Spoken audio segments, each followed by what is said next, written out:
Imom Tabaroniy rivoyat qiladilar: "Iza sallatil mar'atu khamsaha."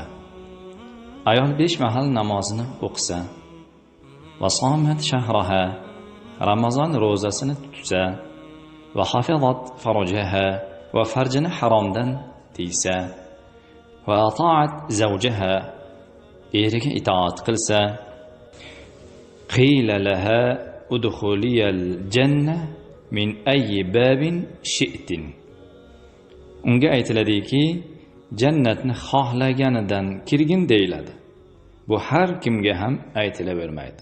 Bu payg'ambar alayhissalatu vassalomdan Imom Tabaroniy rivoyat qilyaptilar. Er tufayli ayol kishi hurmatga sazovor bo'ladi. Er tufayli uni ham kam ko'sti butlanadi. Er tufayli ayol oilani hurmatli bekasiga aylanadi. Er tufayli ayol kishi yomon ko'zlardan, yomonlardan muhofaza qilinadi. Er tufayli ayol Alloh roziligiga yetadi. Ayol hayotdagi hamma yutuqlari u tufayli hosil bo'ladi. Ya'ni er tufayli. U hamma tomonlama eriga qarzdordir.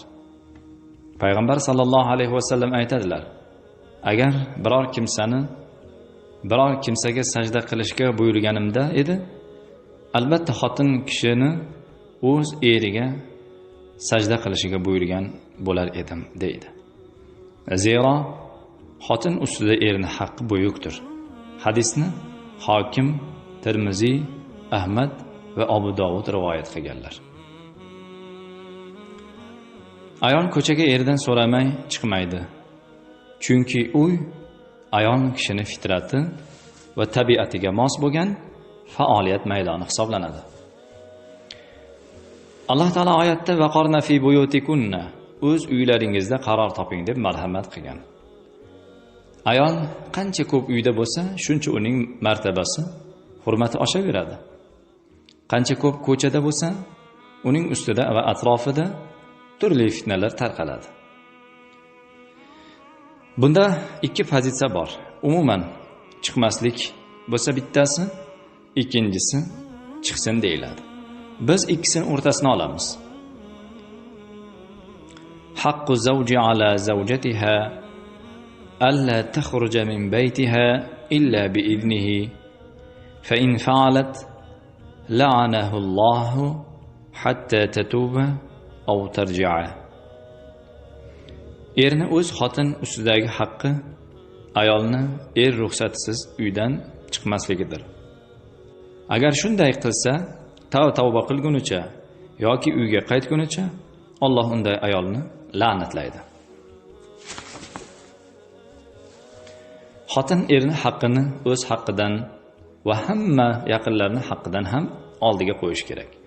Na akasi, na ota-onasi, na ukasi haqqi erning haqqidan ustun tura olmaydi. Erini rozi qilmagunicha u soliha bo'lmaydi. Abu Hurayra radhiyallohu anhu dan rivoyat qilinadi bu hadis: La yahillu illa li imra'atin an tasuma zawjuha shahidun illa bi idnihi va la ta'zana fi baytiha illa bi idnihi. Rawahu Tirmiziy. Xotin uchun eri borida uni iznisiz roza tutishi va uning iznisiz uyga birovni kiritishi halol emas dedilar. Topib kelganiga qanoat qilish kerak. Uning uchun unda shukronalik hissi bo'lish kerak. Qachon uy tinch bo'lsa, erga xotirjamlik bo'ladi. Ko'chada yurishi tinch bo'ladi. Agar uyda janjal bo'ladigan bo'lsa, noittifoqchilik bo'ladigan bo'lsa, ishi yurishmaydi. Erning barakasini uydagi noshukrlik va isrofgar ayol o'chiradi. Shuni ayollarimiz yaxshi bilib qo'yish kerak. Ayol eriga qanday muomala qilsa, qizlari ertaga eriga xuddi shuni qiladi. Qizlar onadan, o'g'il otadan andoza oladi. Farzandlarini urib qarg'ashi ham ruhiyatga ham tarbiyaga yomon ta'sir qiladi.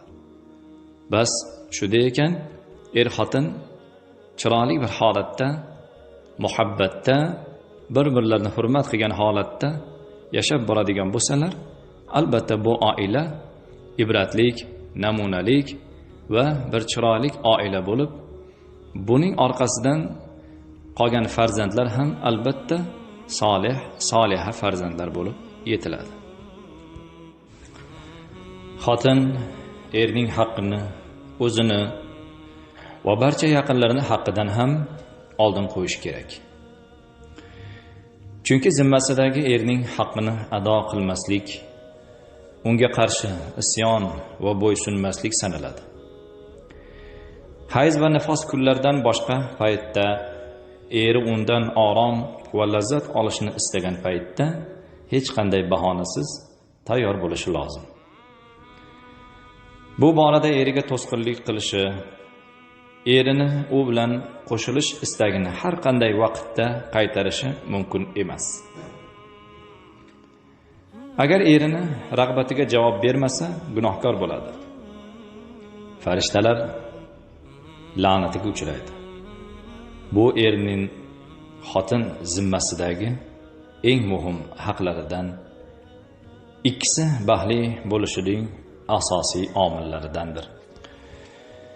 Xotin erdan ruxsat olmay nafl roza tutishi mumkin emas. Chunki roza bahra olishga to'sqinlik qiladi. Xotin ruxsatsiz uning biror narsasini o'zini yaqinlariga bera olmaydi. Agar bersa, xotinga gunoh, erga savob yoziladi. Xotin erning ruxsatsiz uydan chiqishi va ishlashi yaxshi emas. Ruxsat bersa, ishlashi mumkin. Agar ruxsat bermasa, boshqa ayollarga ham aralashmasligi lozim. Xotin Alloh bergan rizq nasibasiga rozi bo'lishi, eriga hadeb injiqlik va norozilik qilavermasligi kerak. Qiyinchilikka tushganda g'azablanmasligi, dodvoy solmasligi zarur. Balki qanoat va xushnudlik ko'rsatib, erni rizq topishlikdagi mashaqqatlarini qadrlashi, harom kasbga o'tishdan qo'rqib undan hojatini ortig'ini talab qilmasligi kerak. Erini ham sabr qanoatga undab, harom pul topishdan ogohlantirishi lozim. Fatima onamiz Hazrat Aliga bizga faqat halol olib keling. Bizlar ochlikka chidaymiz, do'zax o'tiga chidamaymiz derganlar. Xotin yashirish kerak bo'lgan yerlarni berkitishi, ruxsor va ziynatini eri va mahramlardan boshqaga ko'rsatmasligi kerak. Eri yo'qligida uni do'sti eshik qoqsa, o'zi va eriga rashk qilib, u bilan so'zlashmasligi zarur. Zero kishi do'stini xotini bilan tanishar ekan, bu rashq va fitnaga sabab bo'ladi. Xotin husni bilan eriga faxrlanmasligi, eri xunuk bo'lsa yomon ko'rmasligi, kamsitmasligi, agar ayol boy bo'lsa, u bilan g'ururlanmasligi va erini boshqa erkaklarga solishtirmasligi darkor.